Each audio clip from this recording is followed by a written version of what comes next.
আজকে আমি আপনাদেরকে তৈরি করে দেখাবো টিরামিসু। অনেকেই হয়তো মনে করে যে টিরামিসু বানানো হয়তো অনেক বেশি কঠিন, কিন্তু ব্যাপারটা একদমই তেমন নয়। রেসিপিটি জানতে না টেনে একদম সম্পূর্ণ ভিডিওটি দেখুন। আসসালামু আলাইকুম beautiful people, welcome back to my another blog. Normally tiramisu বানানোর জন্য কিন্তু লেডি ফিঙ্গার যে বিস্কিট সেটি ব্যবহার করা হয়, কিন্তু যেহেতু বাংলাদেশের অনেক জায়গাতেই লেডি ফিঙ্গার বিস্কিটই পাওয়া যায় না, তাই আমরা আজকে ব্যবহার করব এনার্জি বিস্কিট।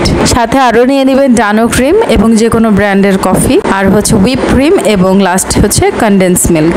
প্রথমে আমি এখানে 1 কাপ হুইপ ক্রিম নিয়ে নিব। এটা একদমই অনেক ঠান্ডা, অবশ্যই চেষ্টা করবেন ঠান্ডা ঠান্ডা হুইপ ক্রিম ব্যবহার করতে। নর্মাল টেম্পারেচারের 1 বাটি পানির মধ্যে আমি এখানে প্রায় 1.5 চামচের মতো কফি পাউডার আর 2 চামচের মতো চিনি অ্যাড করে রেখে দিয়েছি। এটা আমাদের পরবর্তীতে লাগবে। এবার একটি বাটিতে ঠান্ডা করে রাখা হুইপ ক্রিমটি ঢেলে নেব। সাথে আমি এখানে 2 টেবিল স্পুন কনডেন্স মিল্ক ব্যবহার করছি এবং 1.5 টেবিল স্পুন ডানো ক্রিম ব্যবহার করছি। এবার আস্তে আস্তে আমি সবগুলো উপকরণকে বিট করা শুরু করব একটা বিটার মেশিন দিয়ে। আপনারা অবশ্যই চেষ্টা করবেন বিটার মেশিন দিয়ে বিট করার, তাহলে আপনার ক্রিমটি কিন্তু খুব দ্রুতই সেট হয়ে যাবে। আপনি যদি হ্যান্ড হুইস্ক দিয়ে করতে চান তাহলে কিন্তু এটা অনেক বেশি সময় সাপেক্ষ আর ঠিকভাবে ক্রিমটা কিন্তু সেট হবে না। আমি এখানে হাই মোডে প্রায় 7-8 মিনিটের মতো বিট করে নিয়েছি আর আমার ক্রিমটি কিন্তু খুব ঠিক হয়ে গিয়েছে। এইবার একটি মোল্ড নিয়ে নিব এবং কফির যে পানি রেখেছিলাম তার মধ্যে এনার্জি বিস্কিট ডিপ করব আর জাস্ট সাজাবো একটার পাশাপাশি। এই যে দেখতে পাচ্ছেন আপনারা, এইভাবে করে সাজিয়ে নিব। পুরো প্লেটটা যখন সাজানো হয়ে যাবে তখন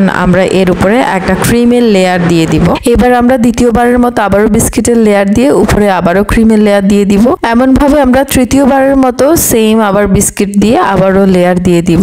আপনারা জাস্ট আপনাদের ইচ্ছে মতো যত লেয়ার ইচ্ছা অতটুকু আপনারা এখানে অ্যাড করতে পারবেন। জাস্ট বিস্কিট দিবেন এবং ক্রিম দিবেন, অ্যাড করে দেবেন। আমি এখানে মেইনলি 3 লেয়ারেরই বানাচ্ছি টিরামিসু। লাস্ট লেয়ারের উপর আমি জাস্ট একটু পাইপিং ব্যাগের মধ্যে হুইপ ক্রিম ঢুকিয়ে একটু ডিজাইন করে নিচ্ছি। এবার একটি ছাঁকনির মধ্যে কোকো পাউডার নিয়ে নেবেন এবং কোকো পাউডার আস্তে আস্তে ছেঁকে ছেঁকে দিবেন। উপরে খুব সুন্দর একটা ডিজাইন বসে যাবে, দেখতেই পাচ্ছেন আপনারা। এটি দেখতে যেমন সুন্দর হচ্ছে, খেতেও কিন্তু ঠিক তেমনই ভালো লাগবে ইনশাআল্লাহ। মাশাআল্লাহ করে টিরামিসু কিন্তু পারফেক্টলি রেডি হয়ে গিয়েছে, দেখতেই পাচ্ছেন খুব সুন্দর একটা লেয়ার বসেছে। এটি তৈরি করার পর আমি প্রায় 30 মিনিটের মতো এটি ফ্রিজে রেখে দিয়েছিলাম সেট হওয়ার জন্য। আমি জাস্ট আপনাদেরকে কেটে দেখাচ্ছি। এটা দেখতে যতটা সুন্দর, খেতেও ঠিক ততটাই মজাদার। অল্প কিছু উপকরণ দিয়ে কিন্তু আপনার বাসাতে বানিয়ে ফেলতে পারবেন টিরামিসু। এটি বানানো কিন্তু মোটেও কঠিন নয়। তাহলে আজকে আপনার ফ্যামিলি এবং ফ্রেন্ডসদের সাথে এই রেসিপিটি শেয়ার করুন। আমার ভিডিওটি তাহলে এখানেই সমাপ্ত করছি। If you like my video then do subscribe. আসসালামু আলাইকুম।